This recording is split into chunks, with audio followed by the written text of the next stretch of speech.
Hi everybody, welcome to the QB School. I am JT O'Sullivan. Today we are talking about the clap cadence. Now, not only does it hold a very special spot for this channel, my heart, every single intro, but it also serves a really critical role in what I think happens at the line of scrimmage for a lot of offenses across the country, across the world, across American football. So excited to dive into the details of it. Fired up for this one. Let's get it going.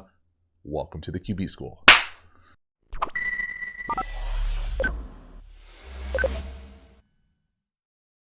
So the idea for this video came from a text conversation I was having with a good coach friend of mine. I do have a football question for you. Clap cadence, do you like it? Of course, I'm going to hit him with an emoji. Yes, for sure. Easy, nothing better. Okay, but can you hear it in a loud environment? Is there a secret to it? We're going to talk about the secrets. We toyed with it when I was coaching, but I couldn't get the O-line to fire off at the same time. They were always jumping. Done. I'm doing a video. You're there. Fired up for it. All right, so the first thing here is that I love the clap cadence. Not only does it play a special role on the channel, but I just love it because I think it's so simple and easy.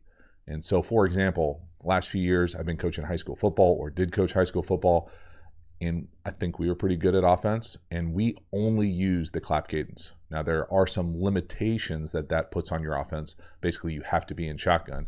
If you're under center, you can do silent counts, but it's a little bit harder. You got to do the slap thing. It gets a little bit messier. If you're in shotgun, I love the silent count, and I think the clap is the easiest. Why do I think the clap is the easiest? A few different things. One, almost everybody's clap is the same. And so what I mean by that is you clap, my clap kind of sounds like your clap. Maybe someone claps a little bit louder. In fact, I've been around quarterbacks who struggle to clap, and we've actually had to practice clapping, bizarrely. Can't open finger clap. Okay, not going to hear that from 25 yards away. But again, for the most part, it's the same. So when I was coaching, I was always trying to eliminate things. Like, what do we not need to do? So what do we not need to do? One example is to do center quarterback exchange. We're not going to go under center ever. So if we're not going to go under center ever, we can always have the same silent count or whatever count from shotgun. And for us, it was always the clap. So what does the clap do? It allows you to not say what the snap count is in the huddle. Well, we weren't going to huddle. So that's an easy one. It's always on the clap. Always on the clap. Now, that does a few things for me. It makes every quarterback has the same cadence. So if you're in a vocal cadence, oftentimes the quarterbacks will have to practice. I can't tell you how many NFL quarterback rooms I was in where the backups had to try to mirror the starter's cadence. You know, color number, pause, set hut, those types of things that you just don't have to do with the clap. It's just easy.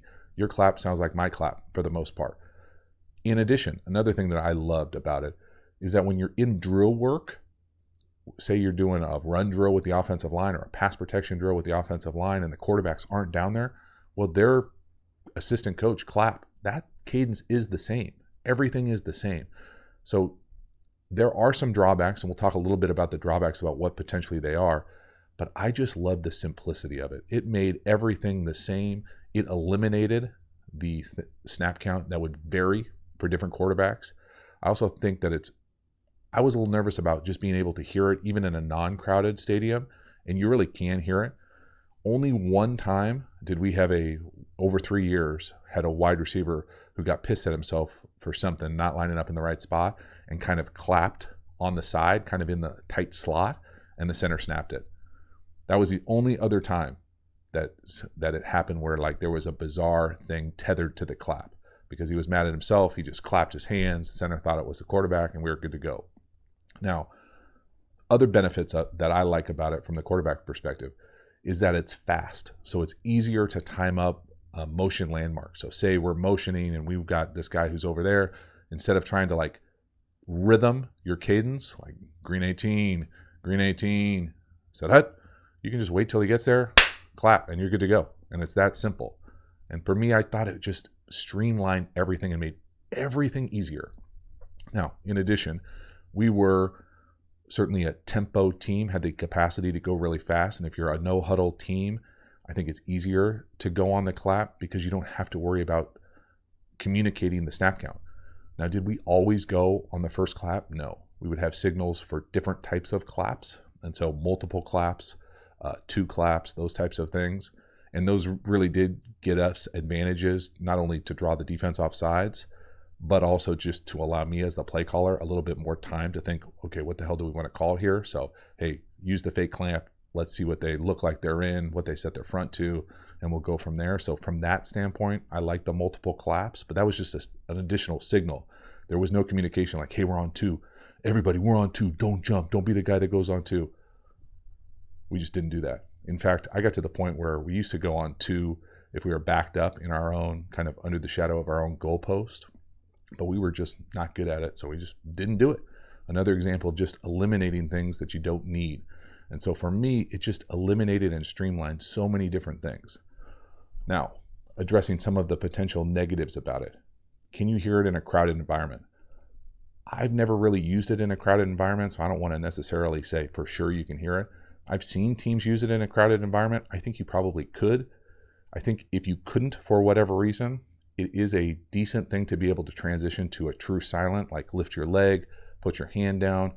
Those things to me are kind of similar. It usually incorporates the center looking or the guard looking and tapping, but those are easier transitions to me than necessarily going, hey, we're going to be a vocal cadence to a silent cadence. I think it's closer in the operation, but that's just me anecdotally. I don't know for sure.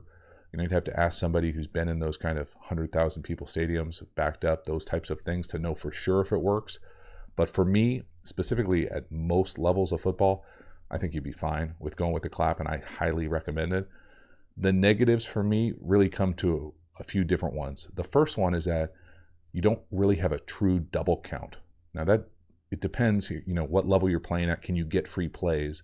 But the double count for me is a nice thing where you really just have 2 cadences, and the second cadence you're on 1, or on whatever, it's usually on 1. So for instance, if we're on the double count, it's green 18 said hud, and you can kind of influx that first cadence to whatever you want. Then you reset it. All right, green 18 said hud, and you're good to go. You don't really get that with the clap because you can have multiple claps, but once you start clapping like 4 times, it's a little ridiculous. So you lose that double count element, and you don't quite get as many opportunities at free plays. You certainly still could if you go on multiple claps. But to me, that was one thing. I loved the double count when I was playing. Not only do you potentially get the free play, but for quarterback wise, I used to love to see if you could get any movement in the safeties or get any shell recognition, coverage recognition, pressure recognition, those types of things that with the clap you don't totally get. Now that's not totally true. You can still see a lot of quarterbacks who do the fake clap all the time, and I think that there's a big element of that. I like that idea of it. The problem with that, depending on what level and what experience you have at the perimeter, sometimes guys on the perimeter will try to jump the clap. And so that can be that thing where we're not all getting off at the same time. But for the most part, I think once you incorporate it as part of the DNA of your offensive structure, that, hey, we're just clapping. We're going on the clap constantly, only on the clap. I think guys learn the rhythm of it, what it feels like to have the silence before it and then into the clap. And so for me, I don't have anything really negative to say about it. I really loved using it. I thought it simplified so much of the line of scrimmage for us. And it was a simple way to be able to go on 2 a lot at the lower levels. I think it's hard to go on 2 if you're in the huddle. Hey, we're going on 2. Hey, everybody, it's on 2. Don't be the guy that jumps. Those types of things, as opposed to look over to the sideline. Hey, multiple clap signal. Just sit there, close your eyes. I don't care what you do.